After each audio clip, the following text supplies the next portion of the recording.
तो आज का जो हमारा क्लास है वह ईबीएस पर्यावरण का है। बिना पीवाई के आपकी तैयारी है अधूरी मानी जाएगी। तो देखिए, अगर आप पीवाई क्यू पढ़ कर लेते हैं इसे सॉल्व, तो आप यह से 90% आपका पेपर निकल जाएगा। तो चलिए इसी के साथ शुरू करते हैं और 30 क्वेश्चन आपको कराया जाएगा और कमेंट में ज़रूर आपको बताना है कि आपका जो स्कोर क्या रहा। तो आपके पीवाईक्यू इसी चैनल पे सॉल्व कराया जाएगा और आपको कल आपको सीडीबी की भी आपके प्रीवियस ईयर क्वेश्चन मिलेंगे। और ये आपके आज से आपका इन्वायरमेंट यानी पर्यावरण का आपको मिल रहा है पहला प्रैक्टिस सेट। तो देखिए आपका शुरू करते हैं। तो देखिए आपका कब का है, तो 16/1/2022 के क्वेश्चन है। 16/1/2022 के क्वेश्चन है जो आपके पर्यावरण अध्ययन आपके केंद्रीय परीक्षा सीटेट का एग्ज़ाम के लिए था। तो देखिए पहला क्वेश्चन क्या कह रहा है कि मड़गांव से क्या कह रहा है, देखिए मड़गांव से नागरकोइल के बीच की दूरी लगभग 1134 किलोमीटर है। यदि इस दूरी को कोई रेलगाड़ी 21 घंटे में तय करती है तो इन दोनों शहरों के रेलवे स्टेशनों के बीच की रेलगाड़ी की औसत चाल मीटर प्रति सेकंड में बताइए। तो देखिए आपके ईवीएस में आपको मैथ के भी क्वेश्चन देखने को मिलेंगे। तो देखिए क्या कह रहा है कि मड़गांव से नागरकोइल की कितनी दूरी है। अगर मड़गांव से नागरकोइल की दूरी आपकी 1134 किलोमीटर दे रखा है। कितना? 1134 किलोमीटर दे रखा है और समय बता रहा है कि 21 घंटे आपके लगेंगे। तो औसत चाल निकाल लेंगे। तो देखिए औसत चाल जब निकाल लेंगे तो क्या हो जाएगा, 11/34 और डिवाइड कर देंगे 21 से। तो औसत चाल क्या आ जाएगी, तो आपकी स्पीड क्या आ जाएगी, तो देखिए 54 किलोमीटर प्रति घंटा आ जाएगी। कितना? 54 किलोमीटर प्रति घंटा आ जाएगी। और औसत चाल अगर मीटर प्रति सेकंड में चाहिए तो क्या करेंगे, तो आपको देखिए औसत चाल आपके मीटर प्रति सेकंड में चाहिए तो इसे 5/18 से मल्टीप्लाई कराएंगे। तो 18 तियाँ 54 हो जाएगा और 5 तियाँ कितना हो जाएगा, तो 15 मीटर प्रति सेकंड आ जाएगा। देखिए आपका किस में है, ऑप्शन नंबर ए में ही है। ऑप्शन नंबर ए करेक्ट हो जाएगा। फिर देखिए कह रहा है कि कोई छात्र ए पर है और बी पर पहुंचना चाहता है। कहाँ पे है, देखिए कोई छात्र आपका ए पर है तो कहाँ है, तो आपका बी पर पहुंचना चाहता है। इसके लिए वह पहले ओ पर जाता है। कहाँ, पहले वह ओ पर जाता है। फिर कह रहा है ओ पर जाता है, फिर ए के ठीक उत्तर में 90 डिग्री दूरी पर। कितना, तो 90 डिग्री की दूरी पर।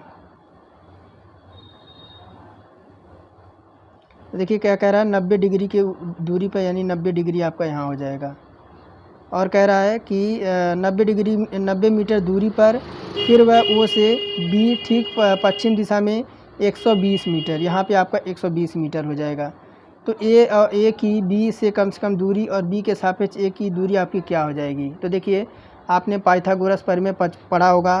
तो ओ बी का स्क्वायर बराबर क्या, ओ बी का स्क्वायर प्लस क्या करेंगे, तो ओ ए का स्क्वायर कर देंगे। तो देखिए ओ बी कितना है, तो 120 मीटर दे रखा है तो इसका स्क्वायर कर देंगे प्लस आपका 90 का स्क्वायर कर देंगे।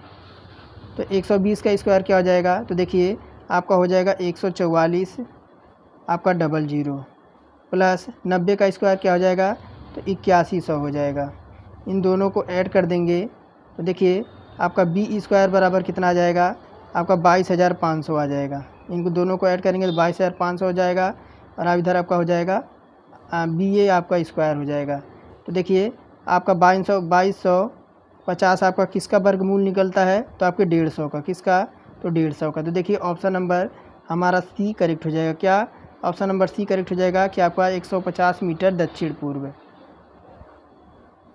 फिर देखिए तीसरा नंबर कह रहा है कि निम्नलिखित में से इस्लात के सही कथन क्या चुनिए। यह उस टाइम आपसे पूछ रखा था। तो आपको देखिए ऑप्शन नंबर फर्स्ट होगा कि इस्लात लगभग 40 वर्ष जीते हैं और दिन के लगभग 17 घंटे वृक्षों के शाखाओं पर उल्टे सिर लटक कर मस्ती से सोते हैं। तो किसकी बात कर रहा है, तो आपके देखिए चमगादड़ की बात कर रहा है। किसकी, तो चमगादड़ की बात कर रहे हैं। और ये क्या है, तो ये आपके शाकाहारी स्तनधारी प्राणी होते हैं। इस्लात को बहुत आलसी जानवर समझा जाता है। भालू आपका क्या है, तो भालू एक प्रसिद्ध आपका स्तनपायी होता है जो सारे संसार के बड़े से बड़े जंगलों और पहाड़ियों में पाया जाता है। आकार में यह, रंग आदि के विचार से यह कई प्रकार का होता है। चौथा नंबर देखिए क्या पूछा था आपसे कि सर्दियों में ऊनी वस्त्र हमें गर्म रखते हैं, ऊन के उष्मारोधी होने का कारण क्या है। तो देखिए चौथे का हो जाएगा ऑप्शन नंबर बी, ऊनी रेशों के बीच वायु जो है आपकी फंसी आपकी यानी ट्रैप हो जाती है। एक वायु आपकी उष्मारोधी होती है। क्या? तो वायु जो होती है वह उष्मारोधी होती है, यानी इसी वजह से हमें ऊनी कपड़े ठंडी में पहनने से हमें ठंड नहीं लगता है। और ऊन जो है, ऊन के रेशों से उष्मा क्या होते हैं? तो कुचालक होते हैं। और माना गया है कि कश्मीर और तिब्बत में पाई जाने वाली बकरियों से आपकी क्या है? तो रेशे आपके प्राप्त होते हैं। 5वां नंबर देखिए क्या कह रहा है। कक्षा 5 की पाठ्यपुस्तक में छपे गोलकोंडा किले के मानचित्र 1 सेंटीमीटर ज़मीन पर 110 मीटर की दूरी को दर्शाता है। इस मानचित्र में फतेह दरवाजे और बंजारा दरवाजे के बीच की दूरी 14.2 सेंटीमीटर है। तो ज़मीन पर इन दोनों दरवाज़ों के बीच की दूरी कम से कम कितनी दूरी होगी? तो देखिए कह रहा 1 सेंटीमीटर बराबर कितना दे रखा है? तो 1 सेंटीमीटर बराबर आपका दे रखा है 110 मीटर। कितना? 110 मीटर। फिर देखिएगा आपका 14.2 बराबर कितना हो जाएगा? तो देखिए 14.2 को किससे मल्टीप्लाई करा देंगे? तो 110 मीटर से। 110 मीटर तो क्या आ जाएगा? तो 1562 ये आपका मीटर आ जाएगा। 1562 मीटर आ जाएगा। और 1562 मीटर को क्या करेंगे? आपका 1000 से मल्टीप्लाई करा देंगे इसे चेंज करने के लिए। इसे क्या किलोमीटर में चेंज करने के लिए 1000 से मल्टीप्लाई करा देंगे, तब कितना आ जाएगा? देखिए आपका इधर आपका 3 अंक पे आपका क्या लग जाएगा? दशमलव लग जाएगा। तो आपका कितना आ जाएगा? तो ऑप्शन नंबर सी आपका करेक्ट हो जाएगा। कह रहा 3 राज्यों का ऐसा समूह जिनके पास किनारे पर अरब सागर है, कौन से हैं? तो देखिए ये 3 राज्य आपके कौन से हैं? तो आपके केरल हैं, कर्नाटक है और महाराष्ट्र है। केरल की राजधानी क्या है? तो आपके तिरुवनंतपुरम है। आंध्र प्रदेश की राजधानी क्या है? तो आपकी अमरावती है। कर्नाटक की राजधानी बंगलुरु है। मिजोरम की राजधानी आइजोल है। और पश्चिम की राजधानी आपकी कोलकाता है। 7वां कह रहा है कि एक ऐसा नाच जिसमें ज़मीन पर बांस की डंडी लेकर दो लोगों की जोड़ी आमने सामने बैठती है। ढोल की ताल पर डंडियों के ज़मीन पर पीटते हैं और ताल के अनुसार डंडियों के बीच लोग एक कतार पर खड़े होकर कूदते हैं और नाचते हैं। इस नाच का नाम उस राज्य का नाम जहाँ के लोग यह नृत्य और नाचते हैं। तो देखिए ये कौन सा हो जाएगा? तो ये जो आपका हो जाएगा आपका चिराओ यानी मिजोरम में आपका होता है। कहाँ पे? तो ये आपका जो है ताल ठोकने का काम और ज़मीन पर आपके कूदने का काम कहाँ पे होता है? तो आपके मिजोरम में होता है। और देखिए अगर बात करें तो झूमर बिहार, झारखंड, छत्तीसगढ़, उड़ीसा, पश्चिम बंगाल का एक लोक नृत्य है। 8 नंबर में देखिए आपसे क्या पूछा था। सारे PYQ क्वेश्चन करा रहा हूँ। PYQ क्वेश्चन हल करिए और अपना स्कोर जो है सीटेट में अच्छा का करिए। देखिए क्या कह रहा है 8 नंबर में, संसार की 5वीं और भारत की पहली ऐसी महिला जिन्होंने माउंट एवरेस्ट की चोटी पर कदम रखा था, उनका नाम क्या था? तो देखिए उनका नाम था क्या? तो बिछेंद्री पाल। 9 नंबर देखिए क्या कह रहा था आपसे कि प्रसिद्ध भारतीय त्योहारों होली, दीपावली के विषय में नीचे दिए गए कथनों का कौन सा कथन आपका सही है, उसे चुनना है। तो कह रहा है कि यह दोनों त्यौहार पूर्णिमा को मनाए जाते हैं। क्या कह रहा है? देखिए 9 नंबर में कि यह दोनों त्यौहार आपके पूर्णिमा में मनाए जाते हैं। ये आपका क्या हो जाएगा? रॉन्ग हो जाएगा। फिर कह रहा है यह दोनों त्यौहार अमावस्या को मनाए जाते हैं। क्या कह रहा है? ये दोनों आपके त्यौहार अमावस्या के मनाए जाते हैं। तो ये आपका रॉन्ग हो जाएगा। सी कह रहा है दीपावली पूर्णिमा को तथा होली अमावस्या को मनाई जाती है। ये भी आपका इनकरेक्ट हो जाएगा। डी कह रहा है कि दीपावली अमावस्या को तथा होली पूर्णिमा को मनाई जाती है। आपका सही हो जाएगा ऑप्शन नंबर डी। तो देखिए आपके अमावस्या हिंदू पंचांग के अनुसार माह के 30वीं और कृष्ण पक्ष के अंतिम तिथि को मनाया जाता है। तो क्या? तो अमावस्या। और 3 दिन की भारतीय जगजीवन में अधिक महत्व है।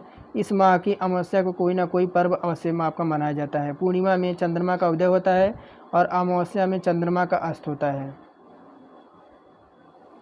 कह रहा है 10 नंबर क्या पूछा था आपसे कि रेगिस्तान ओक के विषय के नीचे दिए कथन पर विचार करें। तो देखिए 10वां का हो जाएगा ऑप्शन नंबर ए। यह वृक्ष लगभग आपका क्या कह रहा है कि यह वृक्ष आपका लगभग किसी सामान्य कक्षा के कमरे की दीवार की ऊंचाई तक आपका बढ़ता है। यानी ओक का जो वृक्ष आपके कहाँ उगते हैं? तो आपके मरुस्थल प्रदेशों में ऐसे वृक्ष आपके उगते हैं। तो देखिए पहला तो आपका करेक्ट हो जाएगा। 10वां का पहला करेक्ट हो जाएगा।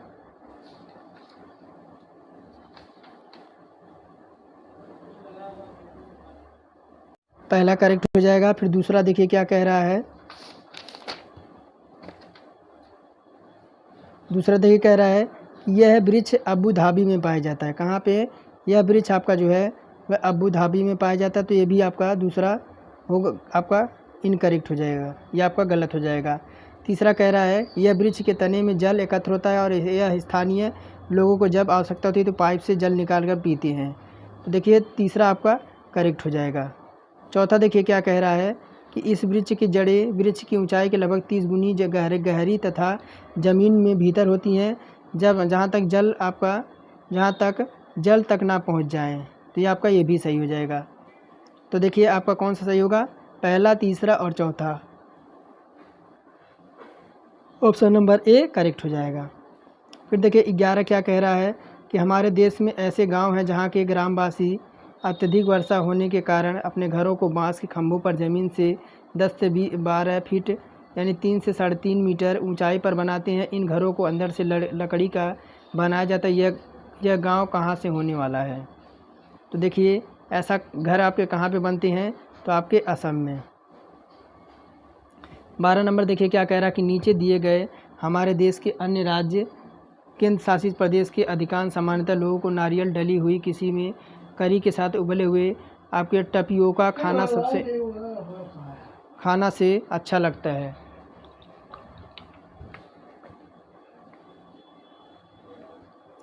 तो देखिए आपका कहाँ से हो जाएगा 12 नंबर में? तो 12 का जो हो जाएगा ऑप्शन नंबर डी का। कहाँ का? तो केरल का है। तो देखिए आपके जो केंद्र शासित प्रदेश के अधिकांश सामान्य लोगों को नारियल डली हुई किसी भी करी के साथ उबला हुआ टेपिओक खाना सबसे अच्छा कहाँ का लगता है? तो केरल का। ऑप्शन नंबर डी करेक्ट हो जाएगा। टोपियापा एक तरह का स्टार्च है जिसे कसाब नामक पेड़ की जड़ से तैयार किया जाता है। पहले इस जड़ के गुद्दे से पाउडर बनाया जाता है, फिर उसे पाउडर से कई अलग अलग तरह के चीज़ें तैयार की जाती है। और आंध्र प्रदेश के भोजन की बात करें तो आपके देखिए अनेक प्रकार की जैसे कढ़िया, मसूर की दाल और शोरबे के साथ खाया जाता है। और गोवा की बात करें तो चावल है, मछली है, नारियल है, समुद्री भोजन है। और तमिलनाडु की बात करें तो डोसा है, इडली है, पोंगल है इत्यादि है। फिर देखिए 13 नंबर कह रहा है कि बिहार राज्य के लोगों के लिए मधुमक्खी पालन की प्रक्रिया शुरू करने का सर्वोत्तम आपका महीना कौन सा होता है? तो देखिए ये होता है आपके अक्टूबर से दिसंबर तक। बिहार राज्य के लोगों के लिए मधुमक्खी पालन की प्रक्रिया अक्टूबर से दिसंबर तक होती है। एपीकल्चर को मधुमक्खी पालन के रूप में जाना जाता है। शहद और मोम के उत्पादन के लिए मधुमक्खियों को देखभाल और प्रबंधन किया जाता है। और रबी की फसल की बात करें तो देखिए रबी की फसल की बात करें तो यह अक्टूबर नवंबर के महीने में बोई जाती है। इन फसलों की बुआई के समय कम तापमान और पकते समय आपके वातावरण की आवश्यकता होती है, गर्म वातावरण की आवश्यकता होती है। अगर रबी की फसल की बात करें तो इसमें आपके देखिए जौ, आलू, चना, मसूर, मटर, सरसों इत्यादि आपके प्रमुख फसलें आपकी उगाई जाती हैं। और खरीफ फसल की बात करें तो खरीफ फसल भारतीय उपमहाद्वीपों में उन फसलों को कहते हैं जिन्हें जून जुलाई में बोते हैं और अक्टूबर के आसपास काटते हैं। इन फसलों को बोते समय अधिक तापमान एवं आर्द्रता तथा पकते हुए शुष्क वातावरण की आवश्यकता होती है। अगर बात करें खरीफ की फसल की बात तो आपका धान, मक्का, बाजरा, सोयाबीन और मूंगफली। और 14 नंबर देखिए क्या कह रहा है कि मानव पोषण के संदर्भ में स्वांगीकरण का अर्थ क्या है? तो मानव पोषण के संदर्भ में स्वांगीकरण का अर्थ क्या है? तो ऑप्शन नंबर सी हो जाएगा, पचा हुआ पदार्थ शरीर में जटिल पदार्थों को बनने में उपयोग होना। और देखिए जब भोजन पोषक तत्व मनुष्य शरीर द्वारा उपयोग किए जाते हैं उस क्रिया को पोषण कहा जाता है। जब भोजन को हम खाते हैं तो उस भोजन का पचाकर हमारा शरीर को ऊर्जा और शक्ति मिलती है, जिससे से हमारा शरीर स्वस्थ रहता है। उसे हम पोषण यानी न्यूट्रिशन कहते हैं। मानव शरीर के तंत्र के निम्न प्रकार होते हैं, जैसे आपका अंतःग्रहण, पाचन, अवशोषण, स्वांगीकरण, मल त्याग, ये सब आपके होते हैं। आगे बढ़ते हैं 15 नंबर की ओर। कह रहा है कि उस खेत की मृदा के विषय में विचार कीजिए जिसमें कोई किसान रासायनिक उर्वरकों और पीड़क नाशियों का अधिकाधिक उपयोग करके अपने खेतों में बार बार धान की फसल उगा रहा है। आपके विचार से उसका इस व्यवहार के खेतों की क्या मृदा होगी? तो देखिए 15 का जो हो जाएगा ऑप्शन नंबर डी, कुछ समय पश्चात आपके क्या है तो बंजर हो जाएगी। क्या? कुछ समय जो आपकी है पश्चात आपकी बंजर हो जाएगी। तो देखिए उस खेत की मृदा कुछ समय बाद आपकी बंजर हो जाएगी, जिसमें कोई किसान उर्वरक और कीटनाशक की आपका अधिकाधिक उपयोग करके खेतों में बार बार धान उगा रहा है। तो अक्सर बंजर वह भूमि है जिसमें लवणों विशेषकर सोडियम लवण की अधिकता होती है। ऐसी भूमि में कुछ नहीं अथवा बहुत कम उत्पादन होता है। आगे देखिए 16 नंबर क्या कह रहा है कि पर्यावरण अध्ययन में गृह अधिवेशन का उद्देश्य क्या है। पर्यावरण अध्ययन में गृह अधिवेशन विन्यास का आपका उदाहरण क्या है, उद्देश्य पूछ रहा है। तो आपका डी हो जाएगा कि सीखने का विस्तार। तो देखिए पर्यावरण का आशय जैविक एवं अजैविक घटकों को और उनके आसपास के वातावरण में सम्मिलित रूप से है। यह पृथ्वी पर जीवन के आधार का संभव होता है और पर्यावरण एक प्राकृतिक परिवेश है जहाँ पर पृथ्वी पर जीवन का विकास पोषित एवं समाप्त होने के लिए मदद करता है। तो यह हमारा 16 नंबर का डी था, यही पूछ रखा था। आगे देखिए क्या कह रहा है। 17 नंबर क्या पूछा था कि शीला ने कक्षा 3 की विद्यार्थी को पढ़ाने के लिए आपके उप प्रकरण पशु लिया। निम्न में से कौन सा प्रकरण उनका अधिगम विस्तार के लिए लाभदायी होंगे। तो देखिए 17 का जो हो जाएगा ऑप्शन नंबर सी कि प्राणी उद्यान में पशुओं और जानवरों को देखना। तो शीला ने कक्षा 3 के विद्यार्थियों को पढ़ाने के लिए उपकरण पशु के अधिगम विस्तार के लिए लाभदायी होंगे, यानी प्राण उद्यान में पशु जानवरों को देखना है। पशुधन एक ऐसी अधिक पशुओं के समूह है जिनमें कृषि संबंधित परिवेश में भोजन, रेशों तथा श्रम आदि सामग्रियां प्राप्त करने के लिए पालतू बनाया जाता है। पशुधन के नाम से ही जाना जाता है। भारत संसार का सबसे अधिक पशुधन वाला देश है।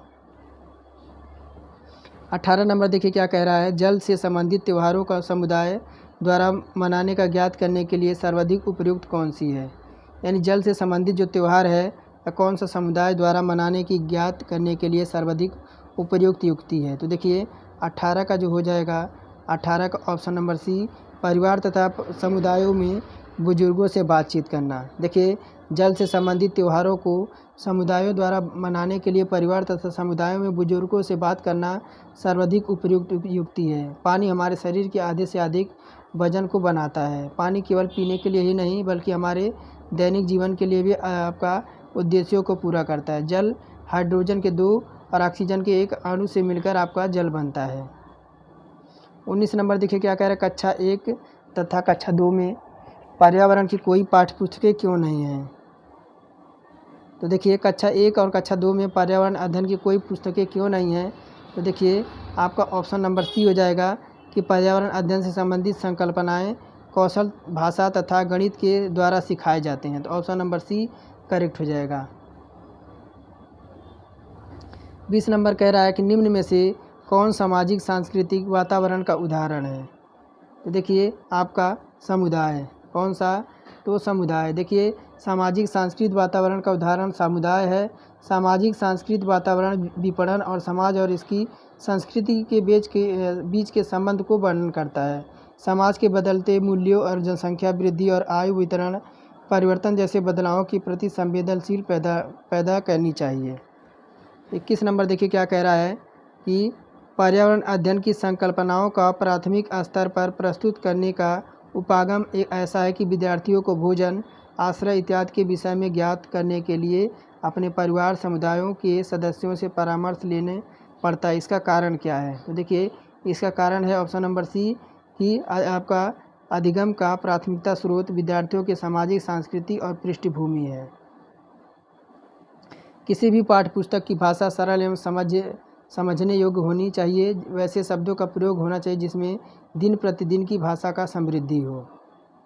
आगे देखिए 22 नंबर क्या कह रहा है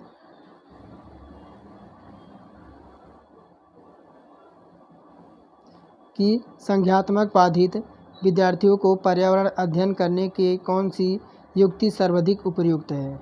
क्या कह रहा है, संज्ञानात्मक बाधित विद्यार्थियों को पर्यावरण अध्ययन पढ़ाने की कौन सी युक्ति सर्वाधिक उपयुक्त है। तो देखिए 22 का सी हो जाएगा आपका कार्यों को भागों में बांटें और पृथक रूप से भागों को पूरा करें। देखिए संज्ञानात्मक विकास की विभिन्न चरणों में विभिन्न दरों पर होती है। बच्चे और पर्यावरण के बीच परस्पर क्रिया के माध्यम से संज्ञान विकसित होता है। पियाजे के सिद्धांत ने न केवल यह समझाने पर आपके केंद्रित हैं कि बच्चे कैसे ज्ञान प्राप्त करते हैं, बल्कि बच्चों की बुद्धि को प्रकृति भी आपकी समझती है। 23 नंबर कह रहा है, पाठ्य योजना में ईबीएस की विषय वस्तु की विश्लेषण हेतु निम्न में से कौन सा आपका आवश्यक चरण है। तो देखिए 23 का हो जाएगा ऑप्शन नंबर डी, संकल्पना मानचित्र बनाना। देखिए पाठ्य योजना में ईबीएस का विषय वस्तु का विश्लेषण हेतु निम्न चरण आवश्यक हैं। संकल्पना और आपका मानचित्र बनाना। पर्यावरण शिक्षा का मूल उद्देश्य मानव पर्यावरण के अंतर संबंधों की व्याख्या करना और उन संपूर्ण घटकों का विवेचना करना जो पृथ्वी पर जीवन से प्रचलित करते हैं। 24 कह रहा है, सतत एवं समग्र मूल्यांकन में समग्र शब्द संबंधित किससे है। तो देखिए समग्र संबंध आपके किससे है, तो समग्र विकास से। देखिए सतत एवं समग्र मूल्यांकन में समग्र शब्द से संबंधित है। बच्चों के जीवन के 5 से 8 साल अत्यंत महत्वपूर्ण है। इन विषयों में शिक्षा, विकास और विकास के लिए तत्परता का नींव रखा गया था और यह आपका अत्यंत आवश्यक भी है। बच्चों को समग्र विकास माँ की भूमिका में अहम होता है। 25 कह रहा देखिए कि पर्यावरण अध्ययन को सीखने के आकलन का एक उदाहरण कौन सा है। तो देखिए आपका पहला ही हो जाएगा, कार्य पत्रक के द्वारा विद्यार्थियों को भारत का मानचित्र पर भारत के तटीय राज्यों को खोजना।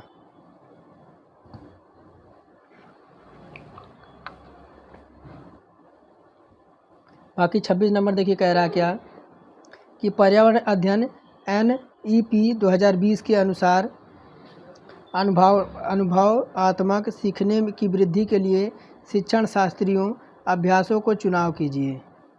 तो देखिए 26 का हो जाएगा ऑप्शन नंबर सी। क्या ऑप्शन नंबर सी, केवल कथन 2 और कथन 3। कथन 2 देखिए क्या कह रहा है कि पर्यावरण अध्ययन के शिक्षण में कला का एकीकरण करना, और आपका तीसरा कह रहा है कि पर्यावरण अध्ययन के लिए शिक्षण में कहानी कहने का एकीकरण करना। यानी ऑप्शन नंबर सी हमारा पहला, दूसरा और तीसरा करेक्ट हो जाएंगे। 27 नंबर देखिए क्या कह रहा है कि एक प्राणी उद्यान में जाने पर पर्यावरण अध्ययन की शिक्षिका ने अपने विद्यार्थियों से प्राणी उद्यान के जानवरों को खाने की आदतें और उनके देश में बाहरी लक्षणों जैसे आकार का रंग, बाल इत्यादि को खोजने के लिए कहा। इस क्रियाकलाप के द्वारा वह किन प्रक्रिया कौशलों को विकसित कर रही है। तो देखिए 27 का जो हो जाएगा ऑप्शन नंबर सी, वह किस कला को, वह जो आपको कर रही है अवलोकन, प्रश्न करना, संवेदनशील संवाद। देखिए प्राणी उद्यान में जाने पर शिक्षिका द्वारा भी आपके विभिन्न क्रियाकलापों द्वारा छात्राओं में अवलोकन, प्रश्न करना, संवेदनशीलता एवं संवाद के कौशल को विकसित कर रही है। अवलोकन का अर्थ होता है देखना, प्रक्षेपण निरीक्षण करना होता है। प्रश्न करना एक प्राणी उद्यान में जो आपके पर्यावरण अध्ययन की शिक्षिका ने अपने विद्यार्थियों को प्राणी उद्यान के जानवरों को खाने की आदतें और उनके देश और बाहरी लक्षणों जैसे आकार, रंग, बाल इत्यादि को खोजने के लिए कहा। इस क्रियाकलाप द्वारा प्रश्न पूछना संवेदनशील संवाद में खोजने की कौशल है। 28 देखिए क्या कह रहा है कि प्राथमिक स्तर पर पर्यावरण का अध्ययन का थीम कौन सी है। तो प्राथमिक स्तर पर पर्यावरण अध्ययन की थीम क्या है। देखिए 28 का हो जाएगा ऑप्शन नंबर ए आपका जल। प्राथमिक स्तर पर पर्यावरण अध्ययन की थीम आपकी जल है। पर्यावरण अध्ययन की पाठ्यक्रम को थीम आधारित बनाया गया है और इसमें 6 थीम परिवार हैं, जैसे मित्र, भाई। देखिए इसमें 6 थीम हैं जो कि परिवार, मित्र, आसपास के वातावरण, भोजन, आवास, जल, यात्रा और कुछ करना और बनाना रखी गई है। कुएं को सूखने का प्रमुख कारण आसपास के इलाकों में बहुत सारे बोरिंग पंपों को लगा होना और साथ ही साथ पेड़ों, कुओं और उनके आसपास के स्थान की मिट्टी को अब सीमेंट से ढक दिया गया था, जिससे पानी का रिसाव नीचे नहीं हो पा रहा है। देखिए 29 नंबर कह रहा है पर्यावरण अध्ययन के आकलन में एक शिक्षक कौन से उच्च स्तरीय चिंतन वाले प्रश्न का चुनाव करेंगे। तो देखिए 29 का हो जाएगा बी कि क्या होगा यदि पृथ्वी पर पेट्रोल और डीजल नहीं हो। तो देखिए पर्यावरण अध्ययन के आकलन में एक शिक्षक से उच्च स्तरीय चिंतन वाला प्रश्न इस प्रकार होगा कि क्या यदि पृथ्वी पर पेट्रोल और डीजल ना हो। तो देखिए पर्यावरण अध्ययन में आकलन सतत एवं व्यापक मूल्यांकन विषयों पर आधारित होना चाहिए, जिसमें छात्रों का विकास के सभी पक्ष आपके शामिल हों। और आज का लास्ट क्वेश्चन होगा 30 नंबर, देखिए क्या कह रहा है, प्रश्न आपके यहाँ पे है। क्या कह रहा है कि 8 विद्यार्थियों के 5 समूहों में से प्रत्येक समूह ने वन्य जीवों के संरक्षण के लिए लघु नाटिका प्रस्तुत की। उनके पर्यावरण अध्ययन की अवधारणाओं की समझ और सृजनात्मकता व्यक्तिगत एवं सर्वाधिक उपयुक्त आकलन किया गया है। यह अब किया जा सकता है। किसके ऑप्शन में पोर्टफोलियो दे रखा है और बी में दे रखा है आपका ऑप्शन नंबर बी ही हमारा करेक्ट हो जाएगी। पर्यावरण अध्ययन संप्रतियों की प्रस्तुति और समझ के आकलन के लिए रूब्रिक्स करना। तो देखिए 8 विद्यार्थियों के 5 समूहों से लगभग प्रत्येक समूह ने वन्य जीवों को संरक्षण के लिए आपके लघु नाटिका प्रस्तुत की थी। उनके पर्यावरण अध्ययन के लिए अवधारणाओं की समझ और सृजनात्मकता अभिव्यक्ति एवं पर्यावरण अध्ययन संप्रतियों की प्रस्तुति की समझ के लिए आकलन रूब्रिक्स का प्रयोग करना था। ऑप्शन नंबर बी करेक्ट हो जाएगा। तो ये हमारे 30 प्रश्न थे और इसी चैनल पे आपको जो है PYQ आपको कराया जाएगा। संपूर्ण आपके PYQ कराया जाएगा जितने भी आपके 2022 से 23 24 तक आपके हुए हैं। तो चलिए आज का टेस्ट यहीं समाप्त करते हैं। अगर क्लास पसंद आई हो नए हैं चैनल पे, चैनल को साथ जुड़ जाइएगा। कल आपको बाल विकास की क्लास आपके प्रीवियस ईयर की कराई जाएगी। तो चलिए अगर क्लास पसंद आई हो तो एक लाइक ज़रूर करें।